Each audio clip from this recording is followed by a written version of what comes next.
Walking with God, the journey begins.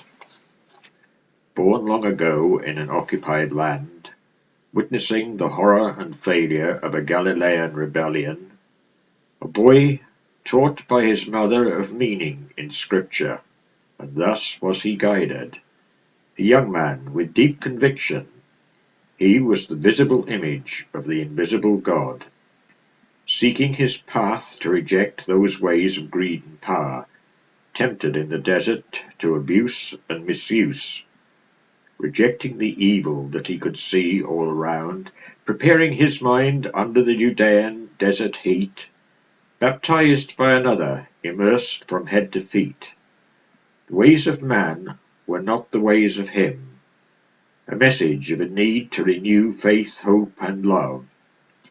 He would not be the hawk, he chose the dove. Upon another mountain he spoke of that love. What might we do to seek a Lord from above? The message was of peace, of love, and of compassion, of meekness, not power, of mercy, not hate, a life not to destroy the words of prophets of the past, but to build that closer relationship to God. Such a message to seek, a message that could last, a message for today should we choose to listen.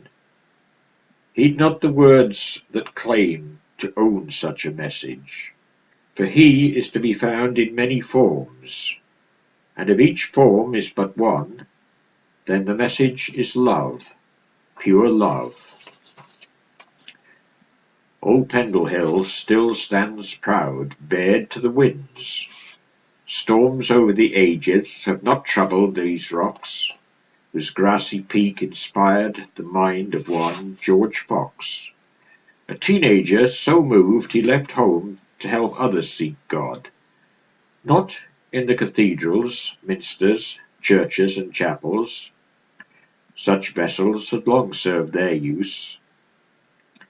Cardinals, bishops, and priests might merely be accessories, glitter put on that tries to outshine the glory beneath. A man who believed that God was our friend more than a feared Lord from above, a man who believed we were God's friends with a duty to spread out his love.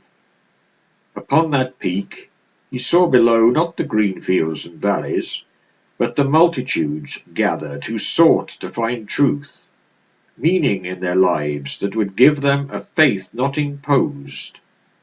So the valiant 60 set forth to find those that would seek, speaking to multitudes who walked those pastures green, described by a vision that could understand a new Jerusalem did not need a promised land, just the belief that his kingdom was also on earth, should we choose to seek and to do what is right. Truth came to him from above. There were no oaths to swear, no tithes to be a tax, for the building is not the church. And don't doff a hat, for we are equal upon earth, just as we shall be when we enter those gates. Such actions could mean imprisonment, even your life. 2 years spent in a jail, his message could not be confined.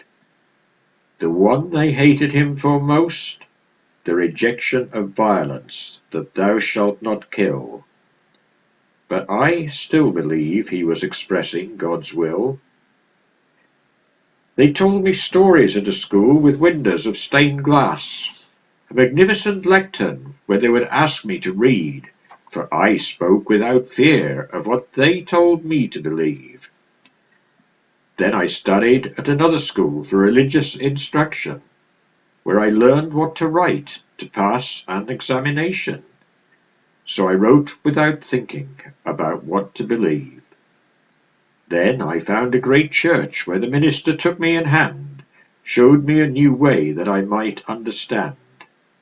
There was a book of rules that told me what I could believe, with a book of prayers to tell me what I could say, a box where another would decide penance for my sins. There was a lot to believe. but I never found him. Upon the rocky peak I could look out to the sea, see the majesty of the river flowing to the estuary, felt the wind in my face and the chill on the cheek. His power was great, and that of man was so weak. His church spread over hills, across oceans and seas, and his message was a whisper that cooled like a breeze. This is where I believe my journey first began. So I sought his house, a home without walls, a house of his love that could spread far and wide, where all were equal and were to be loved. The journey continues as he now takes my hand, speaking to me through Anuil and another land. The message is clear once more as I stand to face the Maker. Faith comes from seeking, and the message is love.